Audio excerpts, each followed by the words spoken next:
Philip and Carol Zaleski, welcome to the show. Thank you, Brett. So you two are a husband-wife team, wrote a book about the Inklings. Now, I know a lot of our listeners know who the Inklings are, have heard of them, and are big fans of two of the members. But for those who aren't familiar, can you tell us what were the Inklings and who belonged to this little group? You want to dive in, Carol? Or Okay. Yeah, we're in different rooms, so we can't signal to each other. But I'd be happy to start out on that.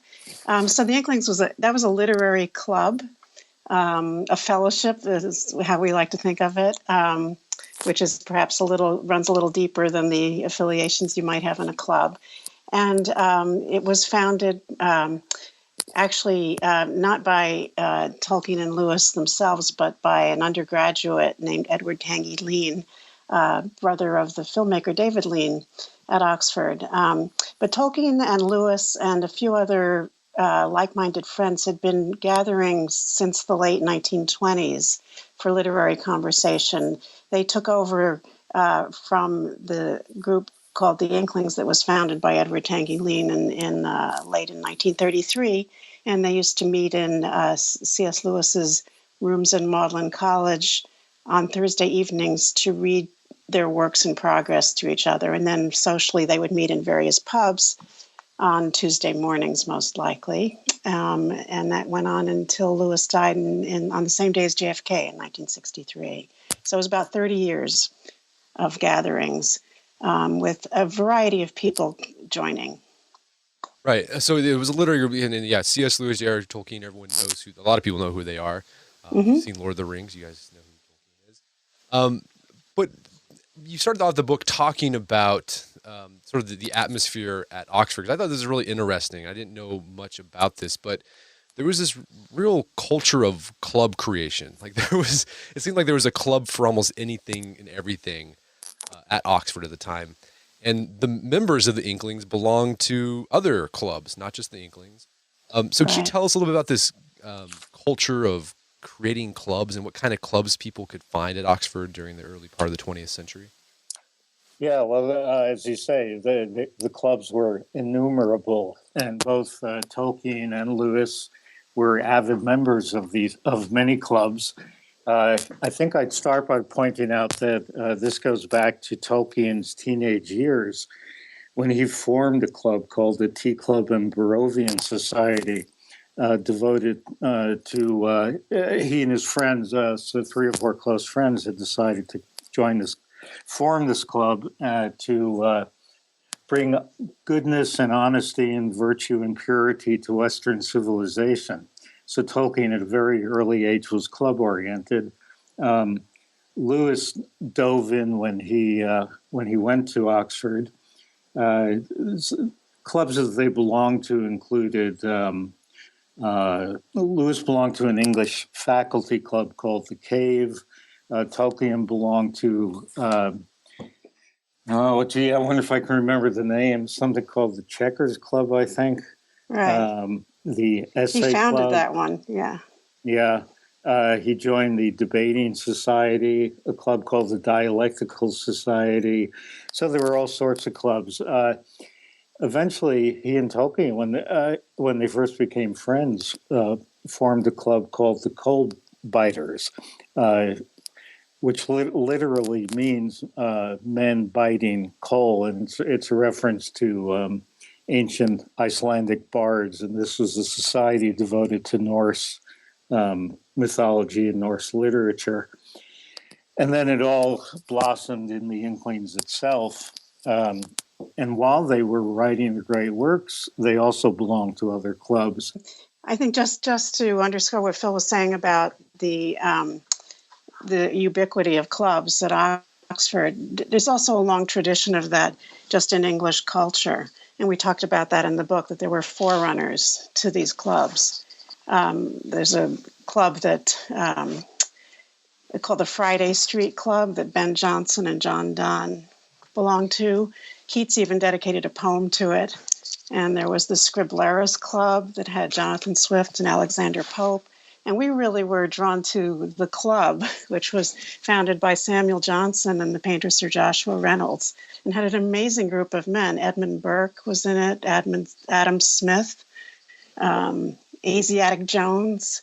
And it was similar in many ways to the Inklings. That is, there's no platform for the club. It's just a place to go and hang out with like-minded people. So, I mean, it sounds like the Inklings was a legacy of enlightenment, because the way you described it, it sounded very much like, Benjamin Franklin starting the mutual improvement societies here. Mm-hmm. And in Yeah. fact, C.S. Lewis is often compared to Samuel Johnson, who is the great Enlightenment figure in English history. Okay. And does this club culture still exist at Oxford? I looked at the Oxford University website. There's a long, long list of clubs and societies and debating groups which have official sanction, but in that respect, they're not private clubs. I think that the era of the private men's club has faded. I think maybe because it may seem to some people elitist or exclusive, or that a kind of multicultural and co-ed environment seems to make it look like a thing of the past. Right. I'm not sure that, I don't think it's entirely a thing of the past, but I think that makes inroads into club culture. Right. And that was interesting too about the Inklings. They had a very strict no women rule. I think that's almost unstated. It's just an assumption that these would be sex segregated clubs. There was, stories to circulate about Dorothy L. Sayers trying to get into the club and banging on the door and not being let in, but that's apocryphal. So I know most people who are listening are probably familiar with C.S. Lewis and Tolkien, but there's two other members of the Inklings that you highlight and go into great detail about their biographies: Owen Barfield and Charles Williams. And honestly, before I read, but can you tell us a little bit about what they did, their influence on, I guess, English literature or academics at Oxford? Well, sure. I'd say Charles Williams is by far the better known of the two, because he was a novelist who published quite a number of what people refer to as supernatural shockers. These are thrillers or mystery novels, or that always involve supernatural events. They were quite popular at the time, and they're still popular. There are many avid Williams fans around these days. Williams was in a way, a self-taught man. He worked at Oxford University Press most of his adult life. Became a well-known editor there, and befriended Lewis and then the other Inklings. In addition to his spiritual shockers, he wrote some marvelous books on Dante and on Anglican history and on poetry. He considered himself a poet first and foremost. Barfield is a more obscure figure. He was a specialist in the history of language, in the history of words, and how words change over the centuries. And he had this really brilliant idea, which amounts to the reverse engineering of words, where you track the history of words back in time until you get to their primordial meaning. And through this, he thought he could trace the history of human consciousness as well. So, as you can imagine, his books are a little more abstruse, obscure, and even occult than Williams are. But he also has somewhat of a following. Some very important people, Saul Bellow, the Nobel Prize winner, most notably, have been students of his or disciples of his. So these are the two most prominent Inklings apart from Lewis and Tolkien, and that's why we chose to focus on them as well. Yeah. Yeah, and I guess Barfield, I thought it was interesting. Like, it seemed like his entire life, he was sort of, I don't know, envious maybe, but a little envious of the success. It wasn't until later on in life that he actually had some renown and some success. He experienced that. Yeah, it makes for a beautiful story in a way, because it's a great tale of someone who is in the shadows for most of his life. Barfield didn't have great skills as a fiction writer, couldn't make a living as a writer. You can hardly make a living as a writer of the historian of language. So he went into the law. And while Tolkien and Lewis and many of the other Inklings were basking in public acclaim, poor Barfield was toiling away in his London law office, dealing with real estate matters and torts and so on. But eventually, in the 1960s, people started reading his books, mostly at first because he was known as C.S. Lewis's best friend.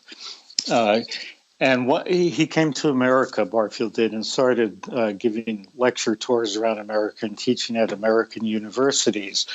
And these were a smash success, both the teaching and the lecture tours. And people then started reading Barfield's own books, and they discovered that in addition to being Lewis's great friend, Barfield himself had very intriguing ideas to offer, and ideas that fit in rather well with the tenor of the 1960s and 1970s, because he was an esoteric thinker. He was interested in alternative descriptions of history. He rejected Darwinism, for example. He was a follower of a German spiritual teacher named Rudolf Steiner. So Barfield came into his own just when the other Inklings were dying out. And in fact, he lived to be 99 years old, so he had a chance to savor his late triumph. Yeah, it was great to see. Like it kind of worked out for him in the end. Yeah. I'm curious. So you mentioned that there were other members of the group. Like these are the four most prominent: Lewis, Tolkien, Barfield, and Williams. But it seemed like also the membership of the Inklings was very fluid. There was the critic and biographer, Lord David Cecil, an immensely attractive figure, an important man of letters, who also had ties to the Bloomsbury Group, which had a very different literary and cultural mindset. But he was that sort of a generous mind that he could live in both worlds. There was an important Chaucer scholar and theater and film director, Neville Coghill, who actually gave Richard Burton and Elizabeth Taylor their start in Oxford theatrics. And there was a Dominican named Gervase Matthew, scholar, and an English Don named Hugo Dyson, very rambunctious fellow. There was also Lewis's brother, Warney, who presided at Inklings meetings, poured the drinks. Actually, he himself struggled with alcoholism, but he was a very kind man, and he also wrote histories of 17th century France. And then the young member was John Wayne, who later became known as one of the group called the Angry Young Men. Yeah, and didn't also Tolkien's son join as well? And Tolkien's son, right? Yeah, who's still alive and is the last living Inkling.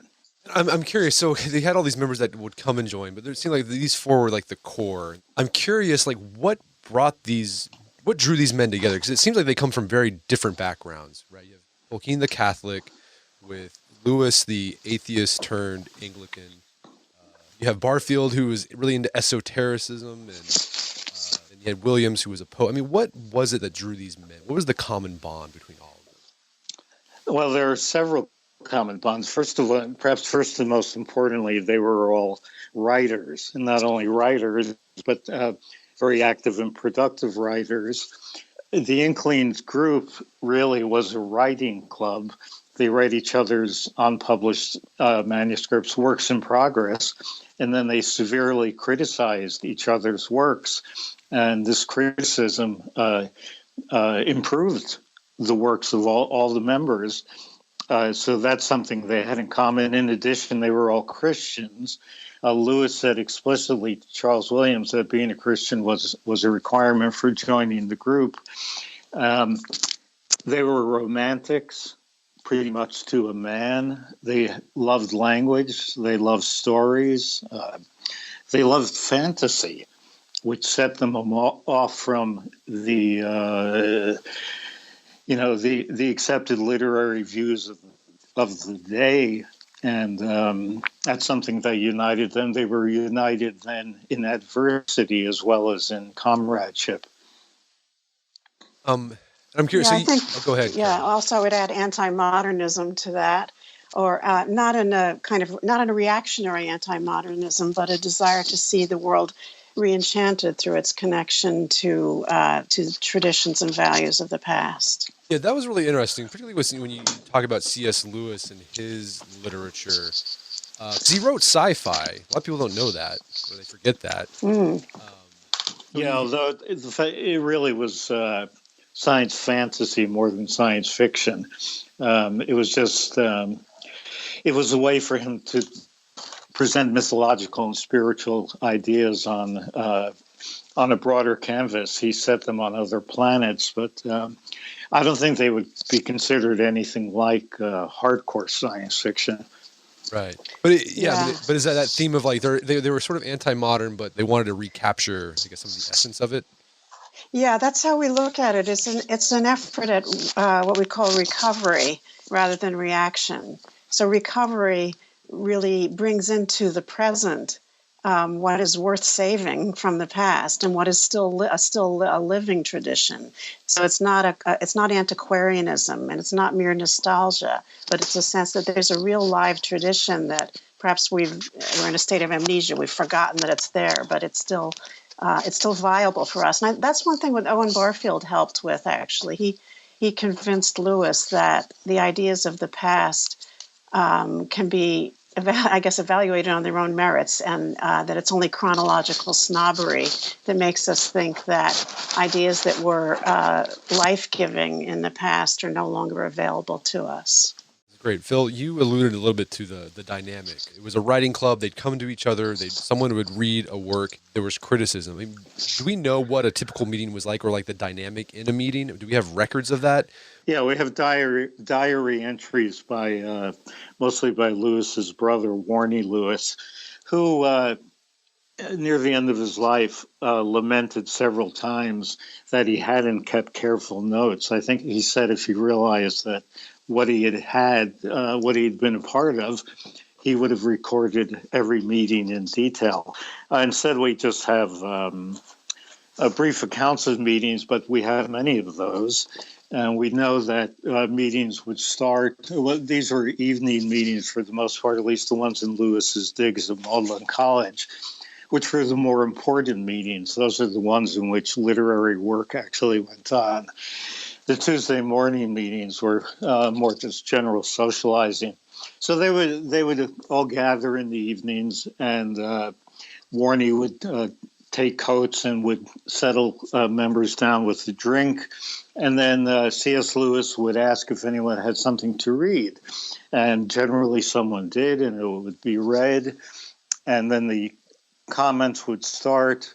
They also discussed ideas, all manner of ideas, whether dogs go to heaven, the nature of hell.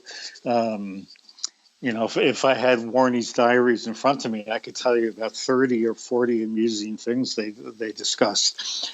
There was a lot of friendship, a lot of rivalry, a lot of caustic comments, especially by Hugo Dyson, who could be very funny, but also could be very nasty in his reflections on other people's works and ideas.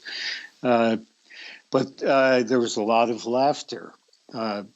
I think the group lasted so long because people really enjoyed the meetings.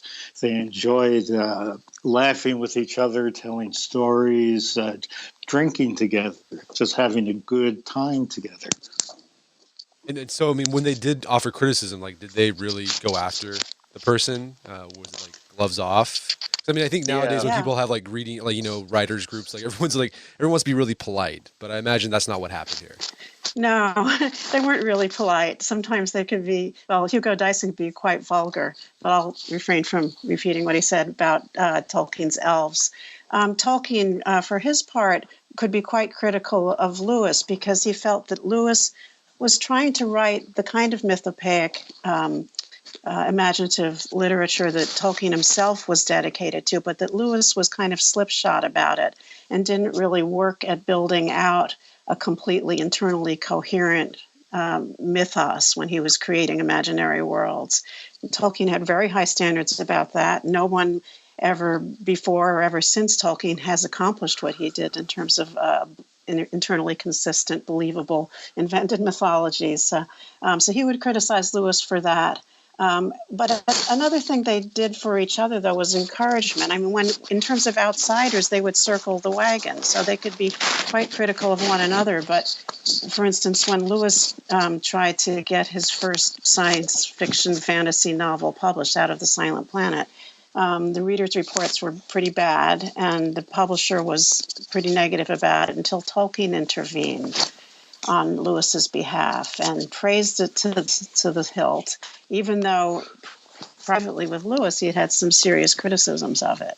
But again, when they're against the world, or against the modernist literary establishment, or simply trying to get their work out there and get it appreciated, they would review each other's works, and they would write to publishers and intercede for one another.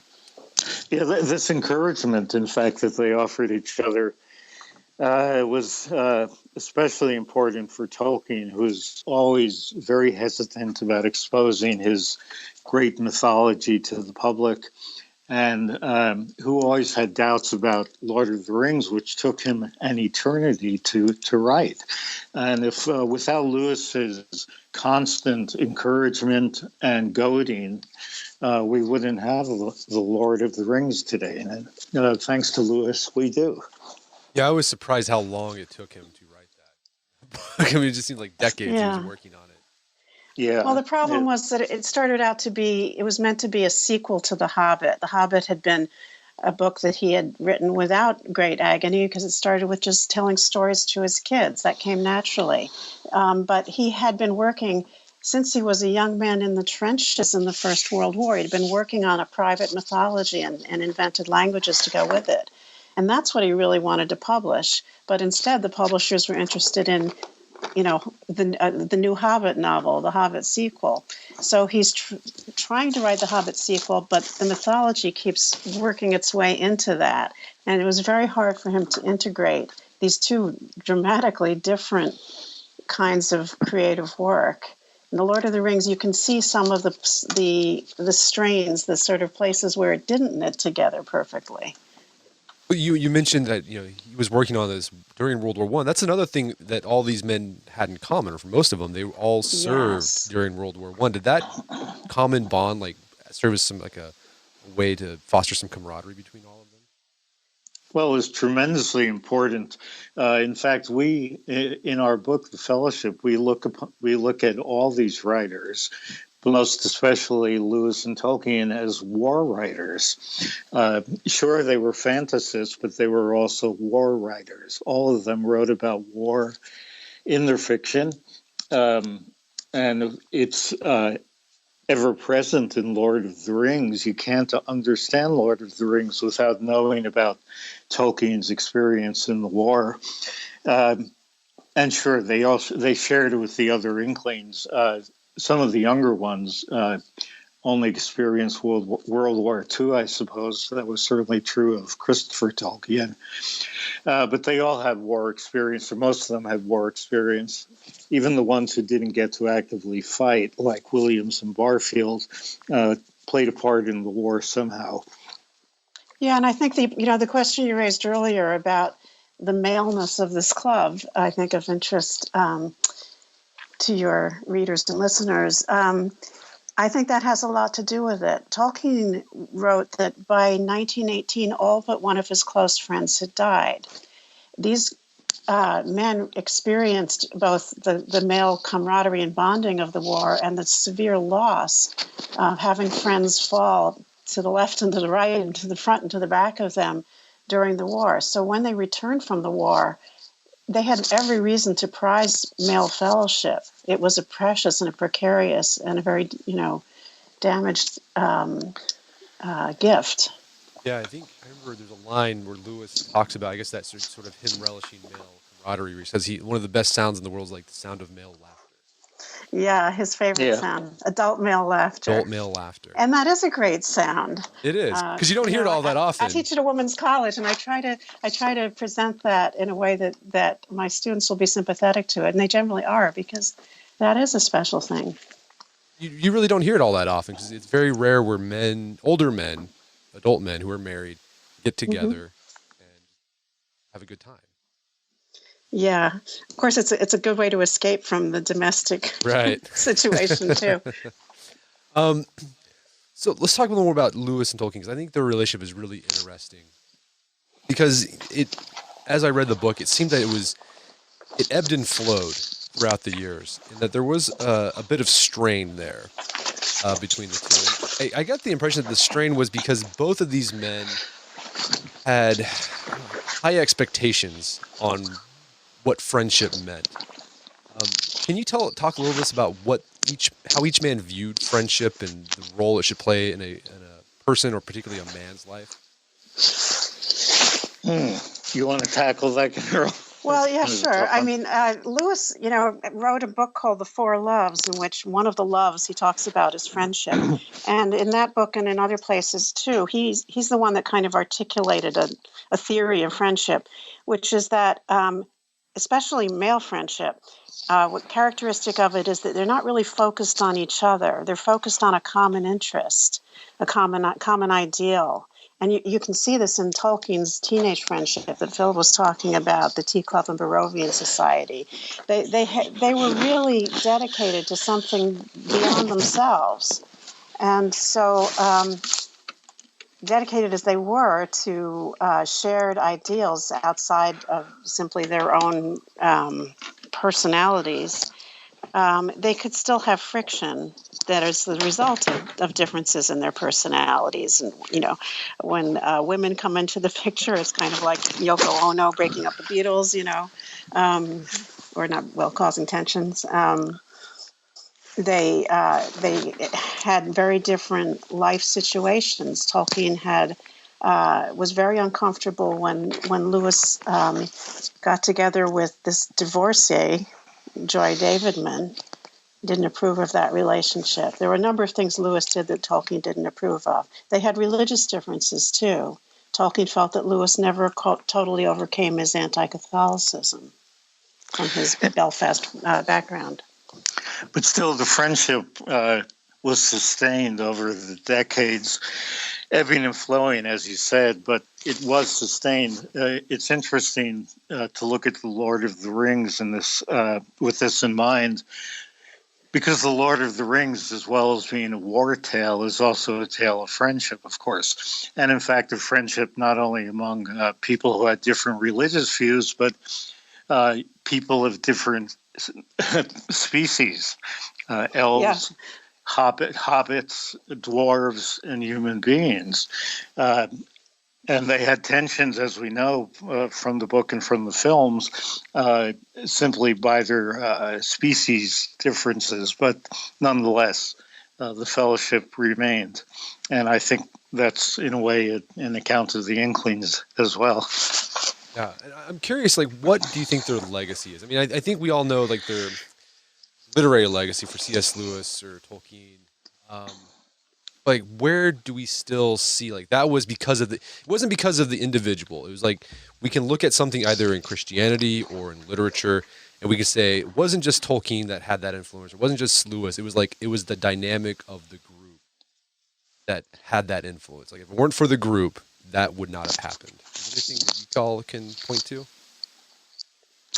Well, I think that in certain ways they had different sectors of influence. So Lewis became the leading Christian writer of the 20th century, certainly the most influential public figure, bringing about countless conversions among intellectuals and all sorts of people.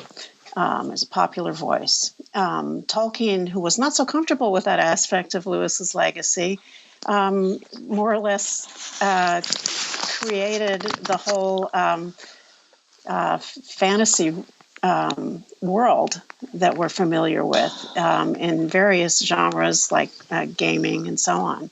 But, Lord of the Rings is certainly the most successful work of fantasy of all time. So the two of them together are real culture makers, and the group as a whole could be seen as culture making, but in different ways, not in one monolithic way. It isn't, it isn't a movement with placards and manifestos, so that their influence is a little more subtle than that, but extremely strong. So how did the dynamic of the group change? Did it just because of old age they stopped meeting less and sickness? And did the Inklings? I guess they are disbanded because like only one of them was alive. But did they disband because of death, or did they disband because they just decided to stop seeing each other? Well, if you compare it to a group like the Beatles, the Inklings really, they lasted much longer and they were much better friends even while they were lasting. Nonetheless, there were, as we said, irritants within the group, especially Hugo Dyson. Hugo Dyson got so rambunctious and complained so much about Tolkien's elves at the meetings that Tolkien stopped reading Lord of the Rings. And other members stopped reading various aspects of their work because of complaints, too many attacks and so on. So there was all that friction. Then there was the fact that they were getting older and turning in other directions. The Inklings eventually stopped as an active literary group in the 1940s, but kept late 40s, 48 or 49, I believe, and but kept up as a social group until Lewis's death in the 1960s. So they did last an awfully long time.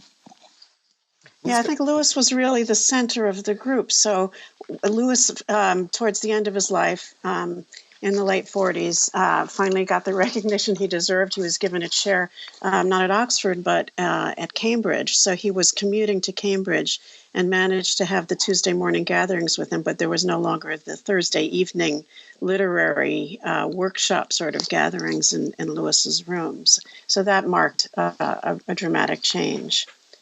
I'm curious, are you all aware of any literary groups like this today, like little private groups in existence like that had the same sort of dynamic as the Inklings? Well, there's an awful lot of writing groups around. Every time I go into Barnes and Noble, I see a group in a corner who are trying to break into print, and they share works with each other. But I doubt any of them measure up to the Inklings. But yeah, they're probably not talking about whether dogs go to heaven.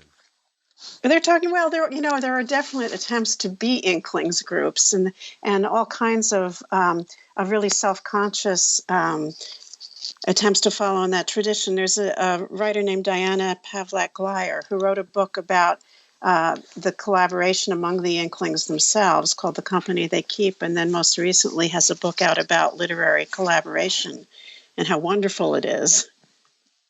Well, I'm curious. Okay, speaking of, like, you two are a husband and wife team. You wrote this book together. That's the same. Like, my wife and I, we work on the website together. We write content together. I'm curious how that I'm always curious about how other husband-wife teams work together.